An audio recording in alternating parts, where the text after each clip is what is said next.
Board members, we're going to get back on to our agenda. I'm going to turn the helm over to Vice Chair Davis and, Or Belknap. Belknap, sorry. And I'm just looking at the agenda. Okay. And, Okay. all right, you've got it. All right. So thank you. We're going to go to number 8.1. It's information on turnaround schools. I'm going to turn the time over to Director for the Center for Continuous School Improvement, to Tracy Vanderbeeder, and then Ryan Bartlett, the Director of Strategic Communications. And then Tracy, you'll have to introduce who you have with you today. Thank you. Thank you very much. Tracy Vandeventer, Director of the Center for Continuous School Improvement. And I'm lucky enough to be here with Heather Newell, who has recently started at USBE this last week. She is taking the place of Max Lang and will be supporting us in the continuous school improvement efforts. Welcome, Ryan, Heather. she's got the first video uploaded, and Ryan will be helping us with the other videos. And I just want to remind the board that we are lucky enough to come and share these stories from our schools that have been in our turnaround program in accordance with 53E5308 and 53E530411. That statute requires that our schools that are in turnaround present to the board kind of a progress report. It is at the decision of the local school board or their designee to put together their presentation. And we have tried a couple of different variations in the past, but this year we have them pre-record their presentations for us to enjoy. And I want to just compliment our teams. You can see their personalities coming through in the videos. You can see the hard work that they've put in this last year. And we have 5 representatives from Cohort 3, Roots Charter High School, Navajo Mountain High, Sabine Nitsagai School, Ibapaw School, Utah International Charter School are all part of Cohort 3. And then 2 schools that are part of Cohort 4, and that's Holt Elementary and Paradise Canyon Elementary. And so with that, and with our fingers crossed, we're going to try and play our Ibapaw. First, we've had a little challenge with making sure that that comes through, so here we go.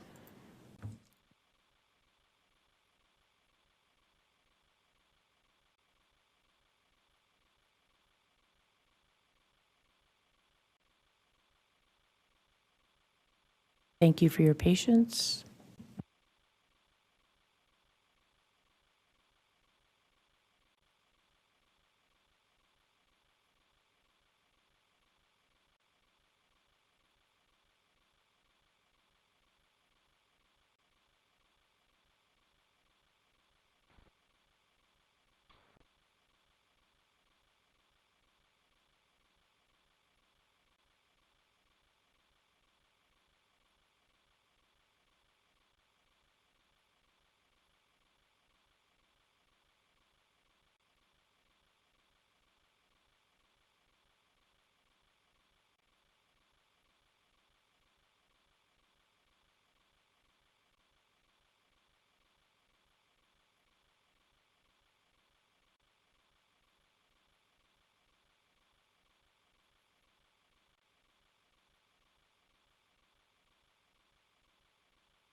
Our apologies, we're having some trouble having the sound come through the video.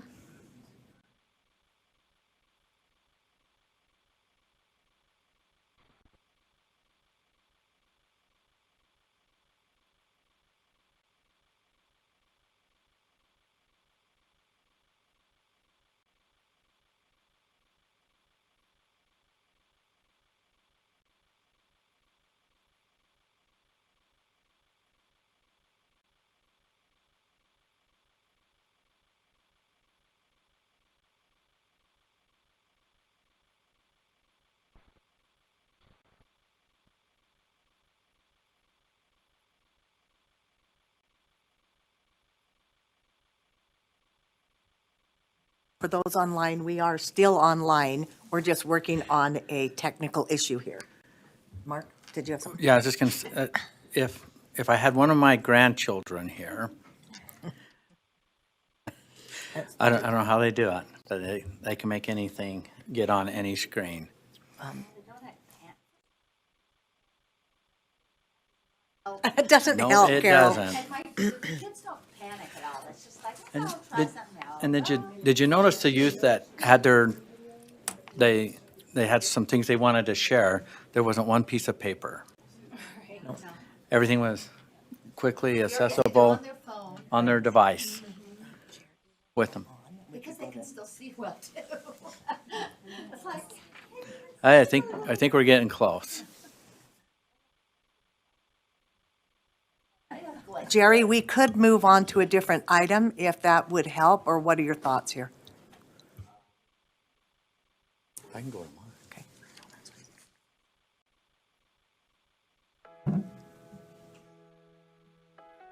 Hi, I'm Camille Knudsen from the Tooele County School Board of Education, and I have the principal of Ibapaw Elementary here with me today. This is Mrs. Ruiz. She's going to go ahead and present the information on school turnaround. Hi, like Camille said, my name is Gina Ruiz and I am the principal at Ibapaw Elementary. This is my second year there. When I came to the school, they were already in turnaround. So we've just been working on these 4 goals for this last year and the previous year. Our 4 goals were to increase reading scores K through 6, increase our writing scores 3 through 6, increase our math scores for 1 through 6th grade, and then also increase our student readiness for secondary education for our 5th and 6th grade students. So we've seen some good growth with our first goal, literacy. You can see the growth data. We have our middle of the year Acadians percentages of the growth that we've seen from the beginning of the year to middle of the year so far. So on goal 2,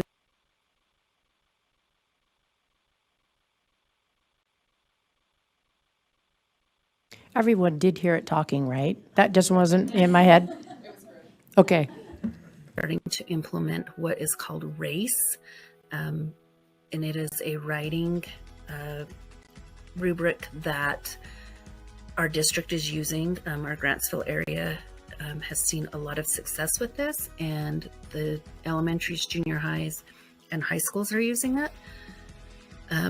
So we are going to start implementing that, and then by the time they move on to junior high and high school, they will have those concepts down of when we're writing, we restate the question, answer the question, cite, and explain. Our next goals, you can see the data for our math, and we are comparing beginning of the year Acadian's math to middle of the year Acadian's math. So we've really been trying to work hard on math computation and getting those math facts down, and really trying to work hard with that with our paras and doing interventions each day for that. And then our last goal was our secondary readiness.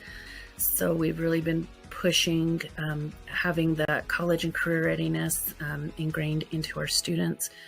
And we've been doing this with our school counselor. He comes out once a week and does classes, talks about the importance of school, the importance of being on track to graduate and going on to some type of higher education, trade school. So we've really been trying to emphasize that with the lessons that our counselor is teaching each week. These are some things that we've had some great success with. Our daily one-on-one math and literacy interventions.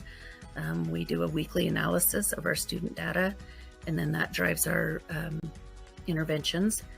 And then all teachers are being, K through 3 are being certified for letters training. They've been doing all those classes this year. We've had some great success with our vertical alignment, and teachers are using the data that they're getting from the interventions and as well as our RISE testing, and taking that data and seeing where they need to vertically align their curriculum. We've been doing bi-weekly coaching and feedback cycles for all teachers. So twice a month, someone is in there giving them feedback after observations and working with them and following up with them. And then we've had some really good professional learning going on this year. And I've had both of my schools combined for PL this year, and it's been really great because it gives those the IBPA teachers the opportunity to collaborate with other teachers that teach their grade level, and because they're so isolated out there. And then, of course, we have had our challenges. You know, COVID has just kind of wreaked havoc on our attendance. It's been hard to get everyone there. And then also we've had, last year we were on a 3-day in-person schedule. This year we're back to 4 days, and getting back into that routine has been a struggle. We've also had some power outages, which were not on our part. It's due to the power company. So on those days, we've had to just shut down the school because it's usually on a weekend, following a weekend. And so the building has been very, very cold, and we haven't been able to get it warm enough for that we feel secure with the kids being there. So we've had to go to shift to online learning been able to get things to Google Classroom for those online learning days. And then we've also had a struggle. We've had a lot of students return this year that have been gone for the past 2 years. So teachers are trying to fill those gaps and play catch up, and then also trying to get in the curriculum they need to get in. So that's been a huge struggle this year, but we're working through it. So our next steps, we're going to start working on our new school improvement plan. We're going to ensure that we have all our teachers and paras in place before school starts.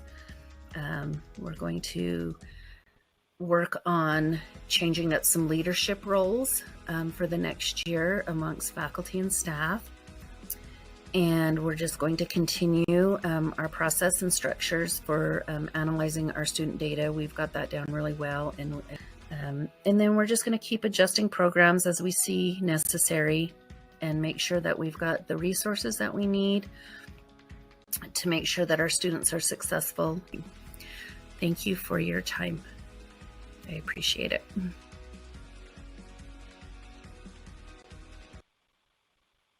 That was IBPA Elementary in Tooele District. Our next will be Roots Charter High School.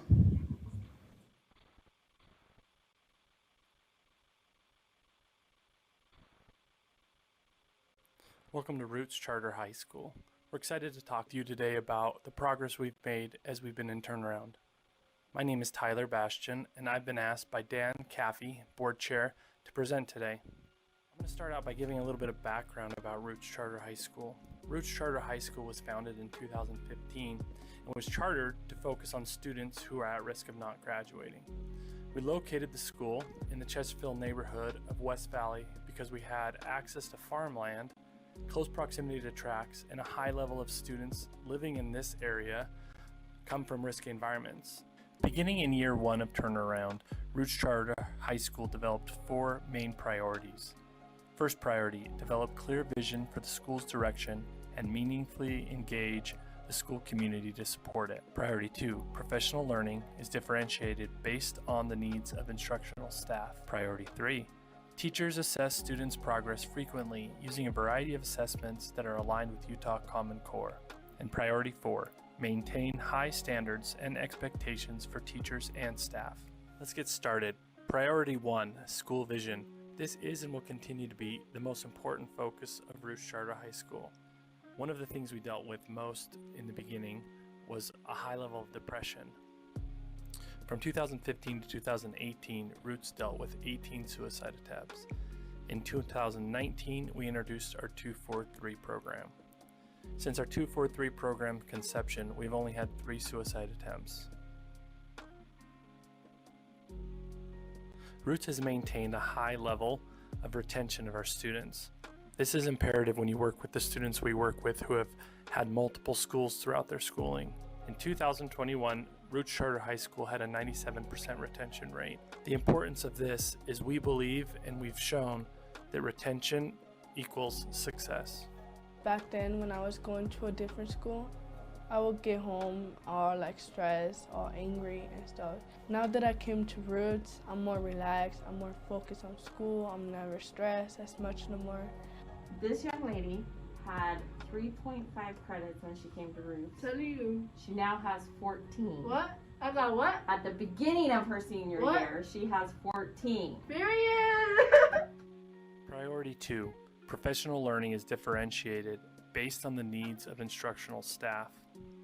Teacher retention has improved over the turnaround period, and teachers are more informed as to how to work and handle students with high ACE scores.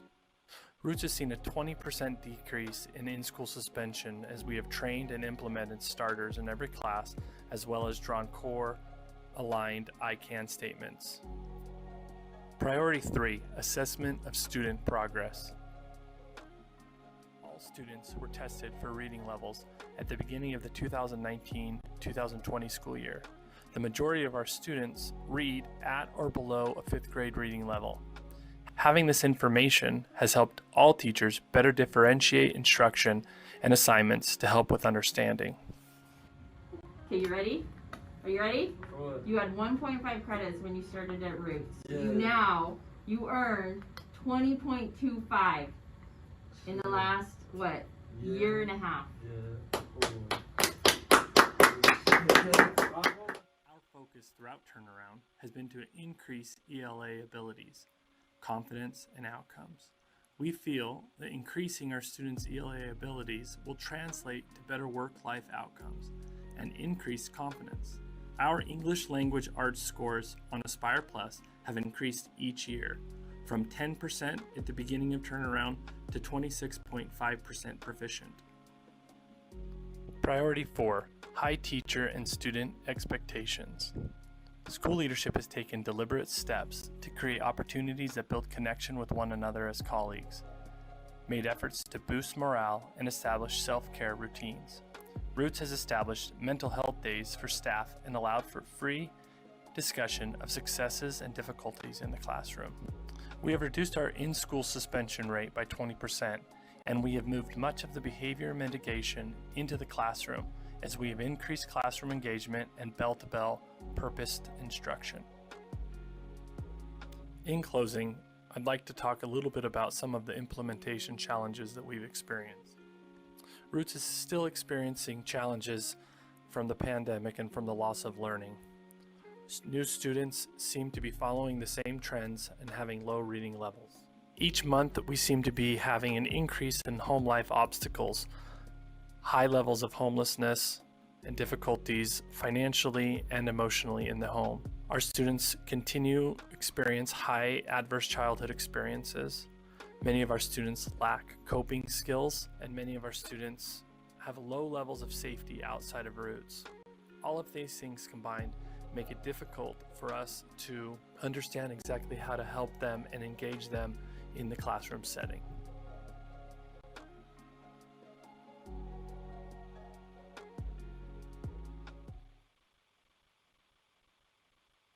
Thank you. That was Roots Charter High School. Next, we'll move to San Juan District, and we have Navajo Mountain High, followed up with Sabi Nitsagai School.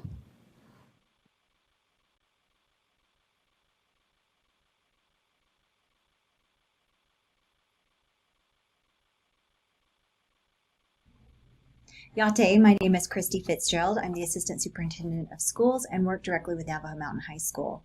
I'd like to provide some information to give context to this presentation. Navajo Mountain High School is located in a very remote location on the Navajo Nation. It is approximately 3 hours from the district office and about a little over 100 miles from the closest school in our school district. There are 38 students in grades 9 through 12, and we do have 6 teachers, with one of those teachers also acting as administration for the building. Just wanted to make sure you kind of understood as we go through their progress toward goals, some of the context of this school. So as we look at goals, particularly for this year, and some of these goals have been ongoing, really looking at increasing the student grade level in ELA and math, really targeted, and using the district interim assessments as a tool to use data to track those improvements. Also increase the rate of students staying on track for graduation and increasing student achievement to 80% mastery in weekly lessons that teachers are teaching to lower the amount of reteaching and intervention that needs to occur, and using formative checks in the classroom to do that, and then using that in PLCs. Increasing student attendance through PBIS. While we are under the restrictions of reopening plans with the Navajo Nation, a school-wide attendance plan could not be implemented other than positive support. So we've worked around that through having a positive support system for students attending. As we look at progress towards these goals, we really get goal number 1. You can see the average score by benchmark. These benchmarks are specific to the standard, so it isn't necessarily meaning a continual increase throughout the year, although we'd expect to see some increase, but these are individual standards. So benchmark 1 would have different standards than benchmark 4. The math average score by benchmark, again, is very similar in the same way.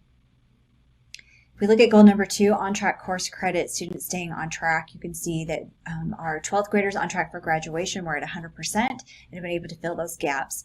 And 9th grade, which is our largest class size in the school, is also on track for continuing to move towards graduation. There's still quite a bit of work to do in remediation for classes that were not passed last year for 10th grade and 11th grade students, as students were 100% online.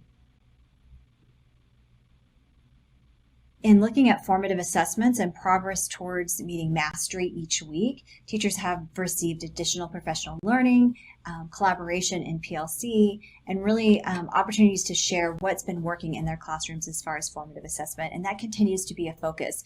Some of this focus is on exit tickets in the classroom, on more formative weekly assessments to determine mastery, as well as using technology as a tool and supporting teachers in how to do that. As you can see from Goal 4, student attendance has been directly impacted by the COVID pandemic and continues to be.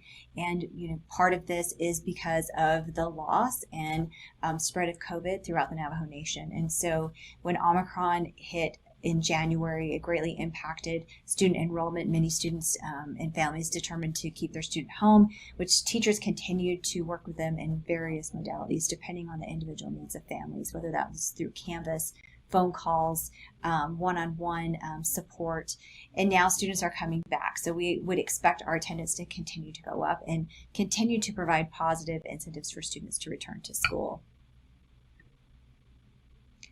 So a number of things to highlight on success is we were able to make some pretty significant schedule changes to better support students, including implementing a block schedule at the school to allow 80-minute blocks, which then provided the opportunity for flex time, which provides intervention time to allow for teachers to work with students in Tier 2 remediation. And this has had a significant impact on really meeting the individual needs of students. We've also implemented social emotional support through a program called Sown to Grow that allows us to track data and provide immediate responses and supports for students.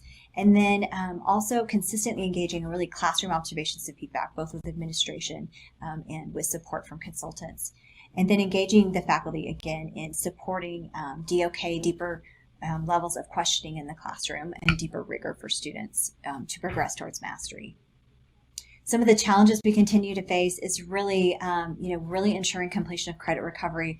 With the COVID pandemic, students were not in school from the time of March 2020 all the way until the beginning of their year this year. So really it's been this off and on trying to fill these gaps for students of what was lost in their in meeting their goals for school attendance and in meeting the goals for reaching credit so that they can graduate.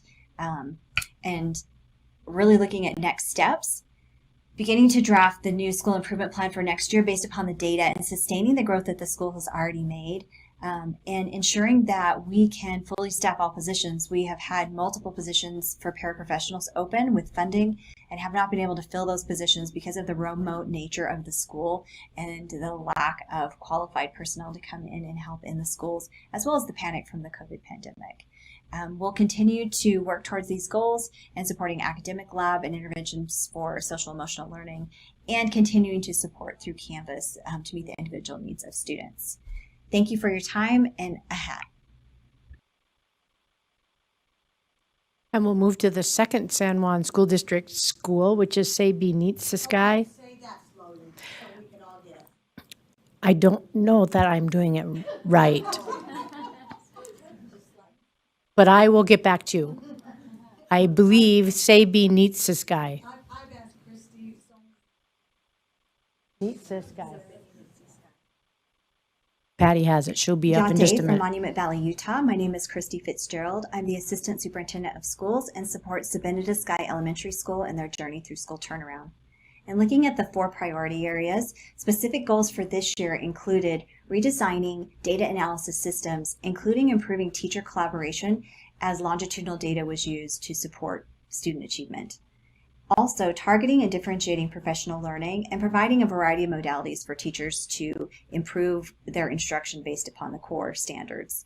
Priority number 3 really looked at implementing a targeted core model for Tier 1, and as well as how to improve Tier 2 intervention systems and Tier 3, including support for special education. Priority number 4 was really working towards designing and implementing a very individualized parent and family engagement system, so the individual needs of students and families could be met. There was significant progress towards these milestones and goals that were set. For priority 1, one of the biggest ones to highlight is really developing this deep data dive process where teachers collaborate together, dig into the data, really from a perspective of acceleration, remediation, and intervention. Peer observations were also part of that process, as well as really targeting our multilingual learners and improvements for instruction. In priority 2, progress included implementing a core instructional model for the school to develop a common vocabulary for teachers to be able to discuss instruction and lesson planning in a similar way, as well as training and coaching for our special education department to really use more inclusive practices, including more push-in for students and accommodations that could be met in the general education environment without pulling out to the special education room. Priority number 3 was really tweaking and changing our MTSS system with additional support for redesigning intervention in Tier 2, and then really looking at how do we use data to improve that system. With priority 4 including home visits, still continue our academic parent-teacher teams, but you doing that from phone calls, virtual visits, and meeting the needs of individual families, and really targeting social emotional learning for students that then moved into social emotional learning at home with families. So that system is provided across.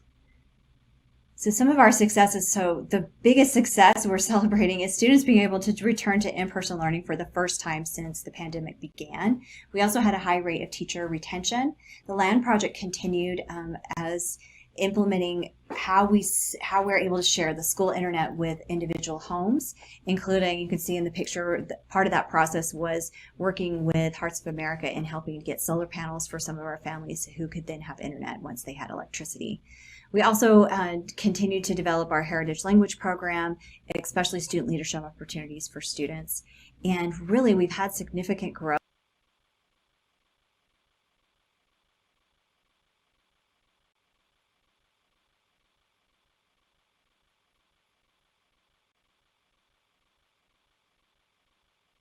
I actually don't know. I think it's close to 400, but I'm not 100% sure. I can look that up. Yes.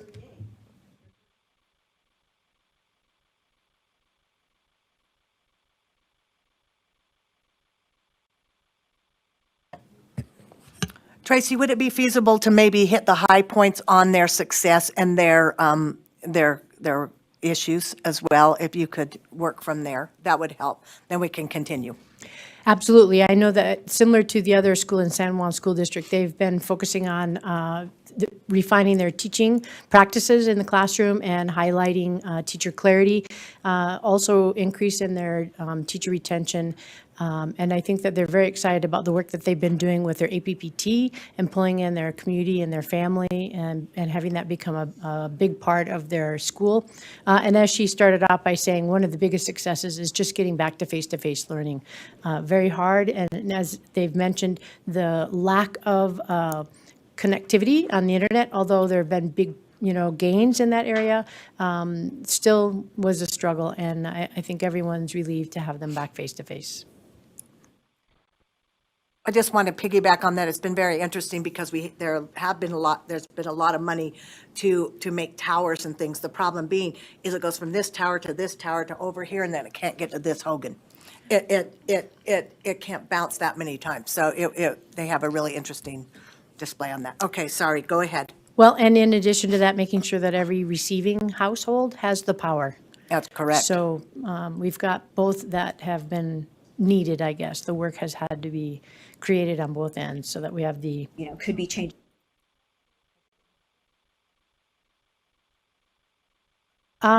They are not as remote as the high school. In the high school, you actually have to leave the state and drive into Arizona to be able to come back into the state of Utah to be able to access. And this school is, closer to the communities. So they are not as isolated as the high school is.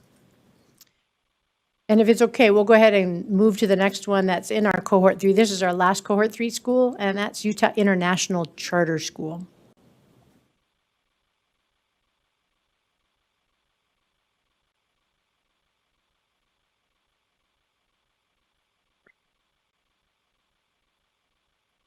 Hi, my name is Angie Rowland. I'm the principal of Utah International Charter School. We're in South Salt Lake. We serve grades 6 to 12, and at this moment we have 222 students.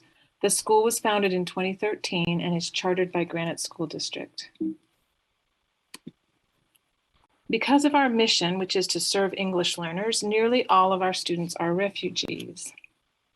The chart on the left shows the proportion of our students who are learning English, which is 92% if you count those who are currently learning English and those who are considered to now be fluent in English. The chart on the right shows the English ability level of those who are currently learning English. And you can see that the majority are at levels 1 and 2. And this is because we're constantly enrolling students who have just arrived in the United States. For example, this year we have 56 students, which is a quarter of our population, who are in their first year in a US school, and they are mostly from Afghanistan, as you might expect. And Afghanis, like many refugees, speak languages that don't use the Roman alphabet. I just want to point that out because it means that even if they have attended school in their home country, which many have not, they have a whole extra layer of challenge when learning English. So in spite of these challenges, the students who stick with us have a lot of success. They, first of all, acquire English at about twice the rate of English learners around the country, and about 50% of them typically attend and are successful in college. We do struggle with our 4-year graduation rate because so many students did not attend high school in their home countries and need extra time to earn all their credits. But in 2021, our 4-year graduation rate did rise dramatically to 78%. Maybe it doesn't sound very good, but it's pretty good when you consider, again, all these challenges. This is our turnaround timeline, and I will just summarize by saying that we entered turnaround in 2019. We worked with UEPC as our consultant for 2 years. We then applied to exit turnaround so that we could participate in the A to A+ program through USBE. We did not exit turnaround, but we were allowed to continue with the A to A+ project at the same time. We were also allowed to contract with Ed Direction as our turnaround consultant. And this meant that we have the same consultant for both projects, which has been quite helpful. Since we have 2 projects going on, we have 2 school improvement goals. First, to improve teacher clarity with specific focus on daily language objectives. And second, to improve student and teachers' shared sense of efficacy around standardized tests by developing grade level common assessments. This is the progress on goal 1, and this is teacher clarity. And this goal comes directly from our work with A to A+. This is what all the schools in A to A+ are working on. This concept was not new to us, and it's probably, in terms of comparing the 2 goals, it's the more important one for maintaining high quality instruction over the long run. We already had some strength in this area, and you can see that we are building on it. It's definitely helping us to put more of a focus on teacher clarity. And then goal 2 is specifically our turnaround goal. It's directly focused on improving test scores, so it is more narrow and in the long run probably less important than the first goal, but at the moment it's kind of eye-opening to us and seems, I guess, more critical, I guess. The reason for this is that the state end of level tests, the ACT, the Aspire, and especially the RISE, are very far out of reach for new English learners and even some more advanced English learners. So our scores are always abominable. This results in a kind of learned helplessness about tests, not only for students, but for teachers. And our consultant recognized that. And this project is designed so that teachers who teach different subjects but the same grade level work together to design a monthly test that is similar in style and equivalent in rigor to the state's end of level tests, but is much shorter, and the content is drawn directly from what students are currently learning. This makes the test more accessible and makes success more likely. So the idea is that as students experience more success with tests, they may be less daunted by the standardized tests in May. You can see that this was a real area of need, but also that we've made significant progress after only 2 rounds, and our 3rd one is coming up this week. For the future, this is my last slide, we would like to return to at least some of our focus to our core instructional model, which is student-centered differentiated collaborative learning. We definitely plan to continue our work with A to A+, which is a 3-year program, and we've made a commitment to them. And whether we are in or out of turnaround status, we will continue to use common assessments in some fashion, as long as they seem to be working to build a shared sense of efficacy. Thank you very much for your time. Those were our cohort 3 schools. We'll be moving to our cohort 4 schools. We have 2 remaining schools. We'll start with Holt Elementary, and while we're pulling that up, I want to clarify that I misspoke. Sabinitz's guy has 225 students. I thought they were closer to 400, but they're at 225 in Monument Valley. My name is Daryl Flukiger, and I'm the principal at Holt Elementary School. We're located in Clearfield, and we're a part of Davis School District. And I'll be presenting the information today for the turnaround board presentation. Turnaround goals is what we'll review first. Our first 2 goals focus on English language arts. Goal 1 focuses specifically on ELL students. We decided to break our goal into a measure for this school year and then for next school year. For this school year, we're looking for an increase of 5%, and this is all based on end of year RISE data. Goal number 2 is our economically disadvantaged students. We're looking for a 9% increase this year according to our RISE data. Goal number 3 focuses on parent engagement at our math and literacy nights. Our goal is 20% or above attendance. And goal number 4 is focused on student attendance. Our goal this year is an increase of 5%. Our progress toward goals 1 and 2, we've measured with our Acadian data percent proficient. We've started measuring it at the beginning of this year since we've just started with our vendor. For kindergarten through 6th grade, our beginning of year totals were at 45% proficient. Middle of year was at 55%, so that's a 10% increase. In our kindergarten classrooms, we've started an intervention block, which I'll talk about on upcoming slides. Our kindergarten percent proficient for beginning of year was 30%, to middle of year was 66%, and that is 36% growth. Our progress toward goals 3 and 4 is listed below. We had our first literacy night this year. You can see that we had 106 of 314 families in attendance. That was 34% of our families, so we were happy with that result. Goal number 4 is with consistent student attendance. Due to COVID and the bills pass, it's been consistently declining the last couple of years. So you can see last year was 76% and this year is 62%. So that's actually down 14%. We hope to see an increase next year as we move past COVID and also as the bills have changed so that we can enforce more with our student attendance. Implementation successes we broke down into 3 categories: academics, behavior, and SEL. To start with our academics, we've seen consistent growth in Acadian's reading proficiency. We've created a kindergarten intervention block where all of our kindergartners attend extended day. And with that overlap, we've seen really good data of being able to work with them daily on interventions. With our professional development and working with our vendor, we've been implementing the core instruction model. We've seen progress in our classrooms on that based on observations. The data's tracking and the letters training have been a very positive thing. We've watched instruction change as teachers have been trained more in letters.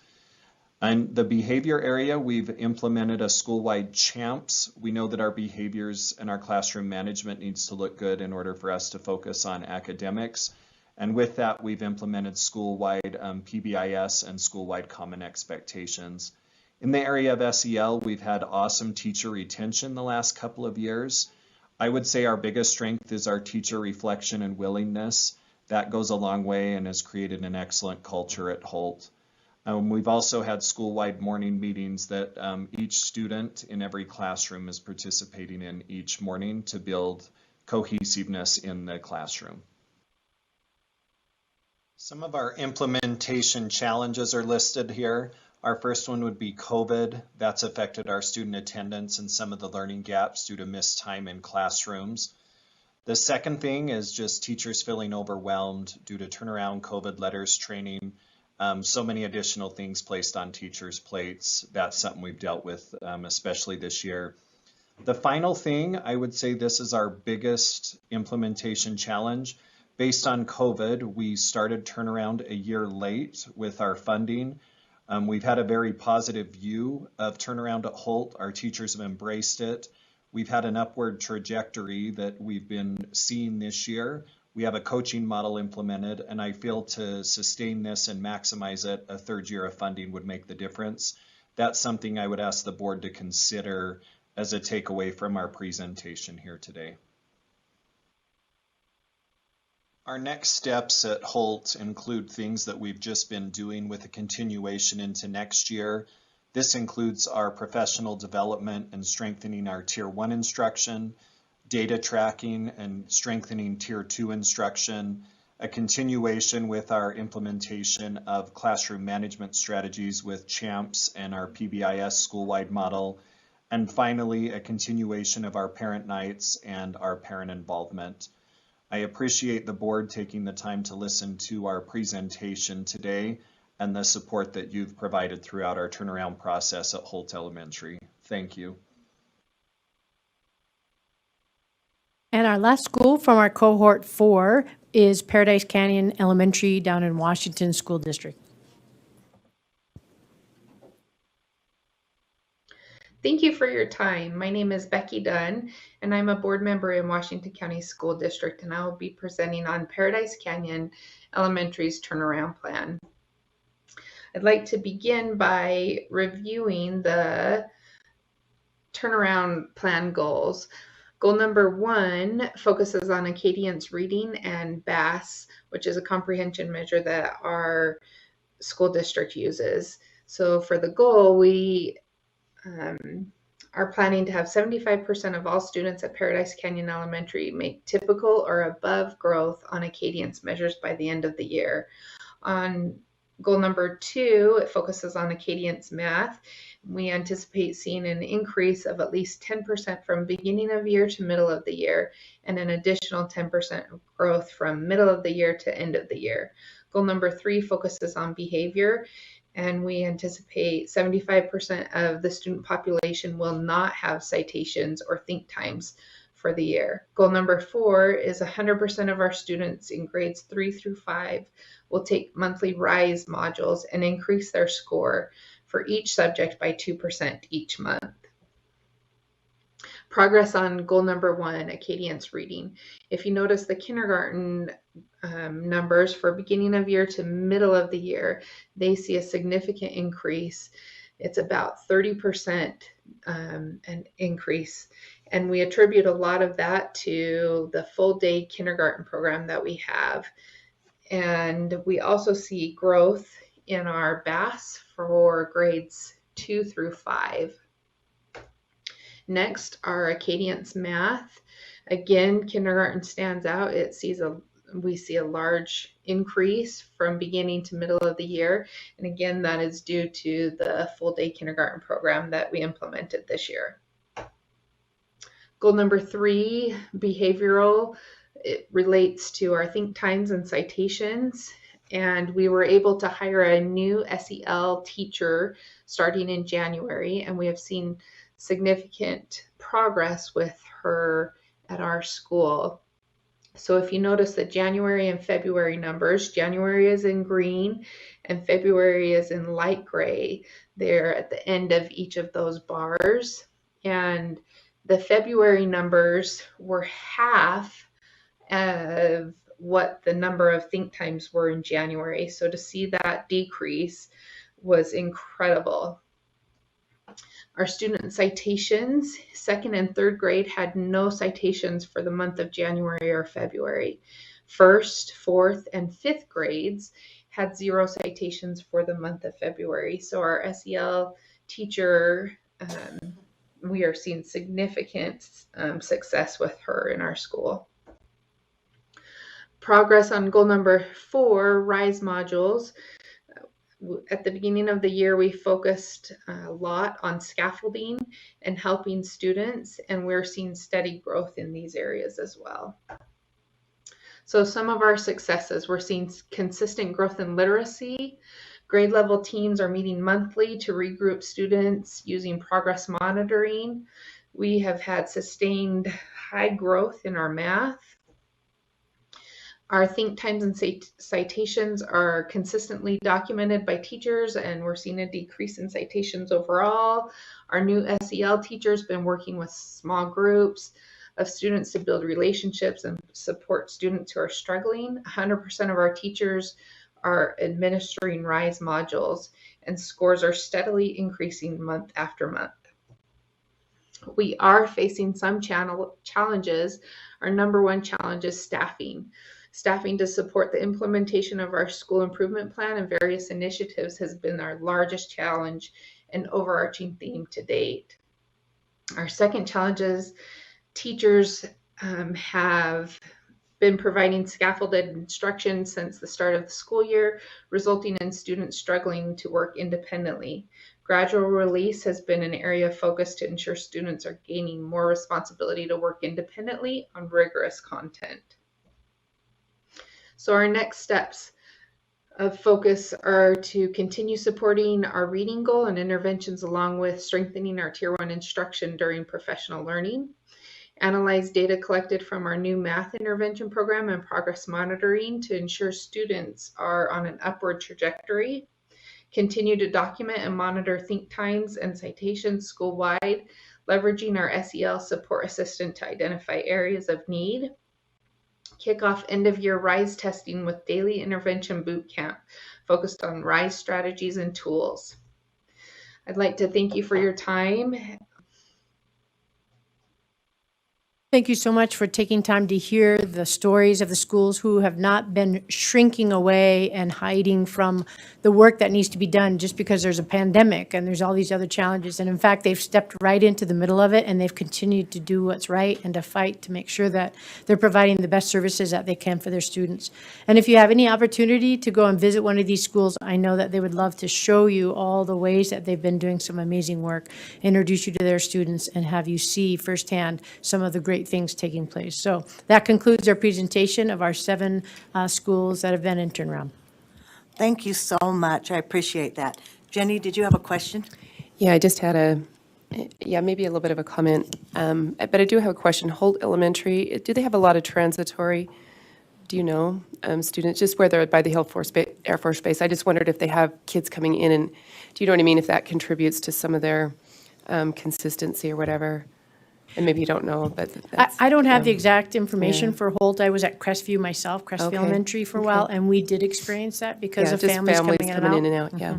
And then my other comment is it just seems like some of these schools really shouldn't be titled turnaround, which I know we're working on that, just because they meet a need of a population. They're not unsuccessful.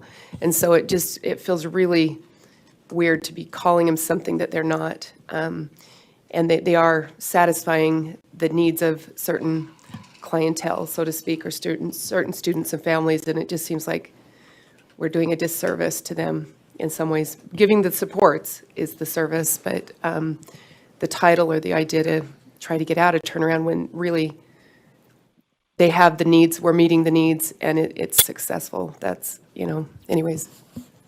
Thank you very much. They've been doing an amazing job, and we're excited about Elevate and Springboard opportunities. Thank you. Vice Chair Davis? I just want to piggyback on that last comment and just say, I think we need to take a careful look and maybe rethink the way we're looking at our schools that would be considered a traditional type of an alternative school.